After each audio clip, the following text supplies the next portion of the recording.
మన పొరుగున ఉన్న పాకిస్తాన్కు యునైటెడ్ అరబ్ ఎమిరేట్స్ వీసాలు ఇవ్వటం లేదని బాపోతోంది. మరి యుఏఈ అధికారులు మాత్రం అలాంటిదేమీ లేదని ఇతర దేశాల పౌరులకు ప్రాసెస్ చేసినట్లే పాకిస్తాన్ పౌరుల వీసాలు ప్రాసెస్ చేస్తున్నట్లు వివరణ ఇచ్చుకుంది. ఇక పాకిస్తాన్ బిజినెస్ కమ్యూనిటీ మాత్రం యుఏఈ సైలెంట్గా పాకిస్తాన్ పౌరుల వీసాలను బ్యాన్ చేస్తోందని పాక్ వ్యాపారులు వాపోతున్నారు. అలాగే పాక్ పౌరుల బిజినెస్ ట్రావెల్స్ పై ఆంక్షలు విధిస్తున్నారని, దీనివల్ల ఆర్థికంగా తాము నష్టపోతున్నామని వారంతా ఆవేదన వ్యక్తం చేస్తున్నారు. మరి పాక్ పౌరులకు యుఏఈ వీసాలను ఎందుకని నిలిపివేస్తోంది? దీనికి సంబంధించిన మరింత సమాచారం ఇప్పుడు తెలుసుకుందాం.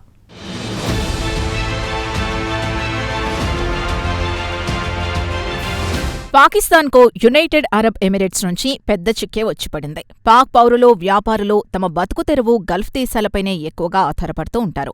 ఉపాధి కోసం దుబాయ్కి ఎక్కువగా వెళుతూ ఉంటారు. అలాగే బిజినెస్ మెన్లో దుబాయ్ రియల్ ఎస్టేట్లో పెద్ద మొత్తంలో పెట్టుబడులు పెట్టి వ్యాపారాలు చేస్తున్నారు. అలాగే పాకిస్తాన్లో ఉత్పత్తయ్యే వస్తువులు యుఏఈకి పెద్ద ఎత్తున ఎగుమతి చేస్తూ ఉంటారు. ఇక పాకిస్తాన్ బతికి బట్టకడుతోందంటే అది యుఏఈ చలవే అని చెప్పక తప్పదు. మరి అలాంటిది యుఏఈ పాక్ పౌరులకు, వ్యాపారులు వీసాలివ్వకుండా నిలిపివేసింది. ఒక విధంగా చెప్పాలంటే పాక్ పౌరులపై వీసా బ్యాన్ కొనసాగిస్తోంది. దీంతో పాకిస్తాన్కు చెందిన బిజినెస్ కమ్యూనిటీ యుఏఈ వీసాలు నిలిపేస్తే ఆర్థికంగా నష్టపోతామని లబోదిబోమంటున్నారు. ఇక పాకిస్తాన్ మీడియాలో వస్తున్న వార్తల ప్రకారం యుఏఈ ప్రభుత్వం పాకిస్తానీలకిచ్చే అన్ని రకాల వీసాల్ని స్తంభింపచేసిందని, వారిలో వ్యాపారులు, ఇన్వెస్టర్లు, ట్రేడర్స్ ఉన్నారని పాక్ మీడియాలో పెద్ద ఎత్తున వార్తలొస్తున్నాయి.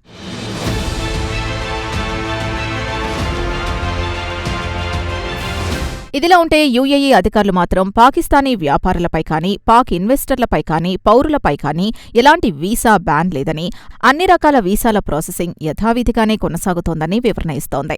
అయితే గ్రౌండ్ రియాలిటీ మాత్రం వేరుగా ఉంది. పాకిస్తాన్కు చెందిన టాప్ బిజినెస్ మెన్లు సుదీర్ఘకాలంగా యుఏఈతో అత్యంత సన్నిహిత సంబంధాలున్న వారికి వీసాలు లభించడం లేదని చెబుతున్నారు. పాకిస్తాన్కు చెందిన టాప్ బిజినెస్ మెన్లు దుబాయ్, షార్జా, అబుదాబి రియల్ ఎస్టేట్లో భారీ మొత్తంలో పెట్టుబడులు పెట్టారు. అలాంటి వారు కూడా వీసాలు దక్కించుకోవడానికి నానా ఇబ్బందులు పడుతున్నారు. సకాలంలో వీసాలు దక్కకపోవడంతో దుబాయ్లో కీలక బిజినెస్ మీటింగ్లు రద్దు చేసుకోవాల్సిన పరిస్థితి ఏర్పడుతోంది. చాలా మంది ఎగుమతిదారులు దుబాయ్తో పాటు యుఏఈలోని వివిధ నగరాల్లో ఇంటర్నేషనల్ ఎగ్జిబిషన్లు మిస్ అవుతున్నారని Rawalpindi chamber of commerce and industry express tribune news పేపర్కు తెలిపారు.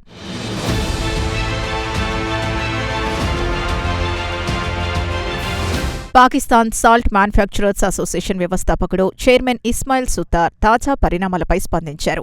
పాకిస్తాన్ పౌరులకు యుఏఈ ఏ కేటగిరీకి సంబంధించిన వీసాలను జారీ చేయడం లేదన్నారు. దీంతో పాకిస్తాన్ నుంచి ఎగుమతులు చేయాలంటే తీవ్ర ఇబ్బందులు ఎదుర్కోవాల్సొస్తోందన్నారు. అయితే యుఏఈ అకస్మాత్తుగా పాకిస్తాన్ పౌరుల వీసాల ప్రాసెస్ని ఎందుకు నిలిపివేస్తోందో తమకు అధికారికంగా ఎలాంటి సమాచారం లేదని ఆయన అన్నారు. దీంతో ఇక్కడి బిజినెస్ కమ్యూనిటీ భవిష్యత్తు అగమ్యగోచరంగా మారిపోయే పరిస్థితి ఏర్పడిందన్నారు.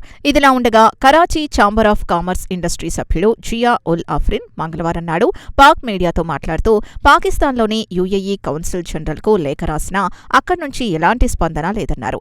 యుఏఈ వీసాలను నిలిపివేయడంతో పాకిస్తాన్లోని వివిధ నగరాలకు చెందిన వ్యాపారులపై తీవ్ర ప్రభావం పడుతుందని ఆఫ్రిన్ ఆవేదన వ్యక్తం చేశారు.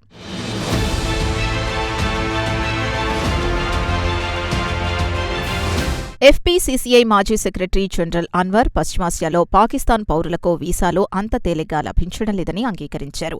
అయితే గల్ఫ్ దేశాలు మాత్రం ఇతర దేశాలకు చెందిన వ్యాపారులకు, పౌరులకు ఉదారంగా వీసాలు ప్రాసెస్ చేస్తున్న పాకిస్తాన్ బిజినెస్ మెన్లకు వీసాలు ఇవ్వడంలో తీవ్ర జాప్యం చేస్తోందని, వీలైనంత వరకు వీసాలు ప్రాసెస్ చేయకుండా నిలిపివేస్తోందని అన్వర్ అన్నారు.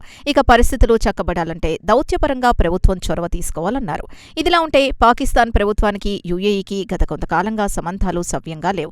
దీనికి కారణం కూడా లేకపోలేదు. గతేడాది చివర్లో పాకిస్తాన్ సౌదీ అరేబియాతో రక్షణ ఒప్పందం కుదుర్చుకుంది. ఇది యుఏఈకి ఆగ్రహం తెప్పించింది. దీంతో ఈ ఏడాది ఏప్రిల్లో యుఏఈ ప్రభుత్వం పాకిస్తాన్ను వెంటనే తాము రుణంగా ఇచ్చిన $3.5 బిలియన్ తిరిగి చెల్లించాలని ఒత్తిడి పెంచింది. ఇక పాకిస్తాన్కు చెందిన బిజినెస్ లీడర్లు పాకిస్తాన్ ప్రభుత్వం దౌత్యపరంగా చర్చలు జరిపి వీసా జారీకి సంబంధించి సమస్యను పరిష్కరించాలని కోరుతున్నారు. లేదంటే ఎగుమతులు దెబ్బతినడమే కాకుండా దుబాయ్తో పాటు షార్జాలో పెద్ద ఎత్తున పెట్టుబడులు పెట్టామని, దీనివల్ల ఆర్థికంగా నష్టపోతామని పాక్ వ్యాపారులు పాక్ ప్రభుత్వానికి మొరపెట్టుకుంటున్నారు.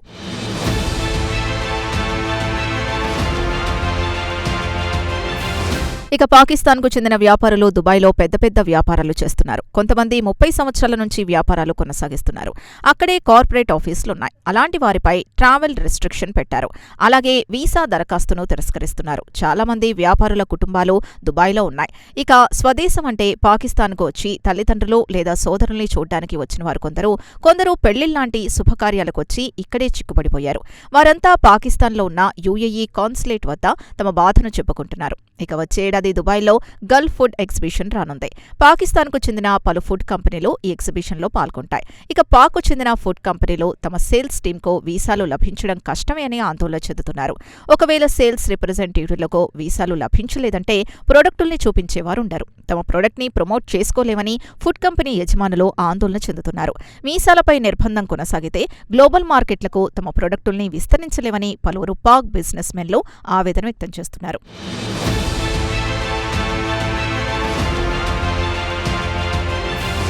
అయితే యుఏఈ పాక్ పౌరులకు వీసాలు నిరాకరించడంతో సౌదీ అరేబియా మాత్రం కొత్తగా ప్యాకేజ్ టూరిస్ట్ వీసాల్ని ప్రవేశపెట్టింది. దీంతో పాక్ పౌరులు సౌదీ అరేబియాకు వెళ్లిరావచ్చు. కువైట్ కూడా దశాబ్దం తర్వాత పాక్ పౌరులకు వివిధ కేటగిరీల్లో వీసాలు ఆమోదించింది. దీంతో పాక్ పౌరులు వ్యాపారాలకు, ఉద్యోగాలకు, టూరిజానికి, కుటుంబ సభ్యుల్ని సందర్శించుకోవడానికి అవకాశం ఏర్పడుతుంది. ఇక యుఏఈ వీసాలు నిరాకరించడంతో పాకిస్తాన్ నుంచి దుబాయ్కి 95% ట్రాఫిక్ తగ్గిపోయింది.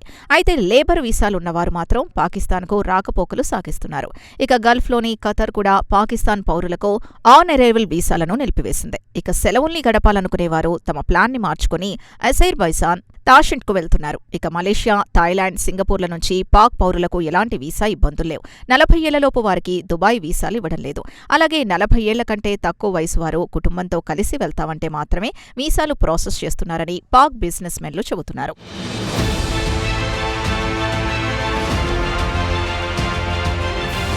ఇక అసలు విషయానికొస్తే పాకిస్తాన్ ఆర్థికంగా దివాలా తీసింది. సౌదీ అరేబియాతో రాసుకుపూసుకు తిరిగితే కాస్త డబ్బొస్తుందని మునీర్ షరీఫ్లు భావించారు. సౌదీతో డిఫెన్స్ ఒప్పందం కుదుర్చుకుంది. అంటే సౌదీ అరేబియాపై ఎవరైనా దాడి చేస్తే పాకిస్తాన్ సౌదీ తరపున యుద్ధం చేస్తుంది. ఇక UAE chief Mohammed bin Zayed Al వ్యూహన్కు Saudi crown prince Mohammed bin Salman లేదా ఎంబీఎస్కు అస్సలు పడదు. ఇక పాకిస్తాన్ ఎంబీఎస్తో సన్నిహితంగా మెలగడం ఎంబీఎన్కు నచ్చలేదు. దీంతో ఆయన పాకిస్తాన్ పౌరులకు వీసాలు నిలిపివేయాలని ఆదేశాలు జారీ చేశాడు. తామిచ్చిన $3.5 బిలియన్ తిరిగి చెల్లించాలని పాక్పై ఒత్తిడి పెంచాడు. ఇక మరో అంశం ఏంటంటే దుబాయ్లో పెద్ద ఎత్తున పాక్ పౌరులు పనిచేస్తున్నారు. వీరంతా నేరాలకు, చట్ట వ్యతిరేక కార్యకలాపాలకు పాల్పడ్డాం. ఇక అసలు తలనొప్పి ఏంటంటే విజిటింగ్ వీసాపై ఇక్కడికొచ్చి బిచ్చమెత్తుకోవడం, విదేశీ టూరిస్టుల్ని రాచి రంపాన పెట్టడం, డబ్బులు వసూలు చేయడం యుఏఈ ప్రభుత్వానికి పెద్ద తలనొప్పిగా మారింది. ఇవన్నీ చూసినా యుఏఈ పాక్ పౌరుల వీసాలపై నిర్బంధం విధించింది. డిజిటల్ వెరిఫికేషన్తో పాటు background security screening, visitor bank statement security డిపాజిట్లు తీసుకుని కానీ ఇవ్వడం లేదు. యుఏఈ వీసాలు నిరాకరించడంతో పాక్ ప్రజలు దుబాయ్ డ్రీమ్స్ కరిగిపోయినట్లే అని చెప్పుకోవచ్చు.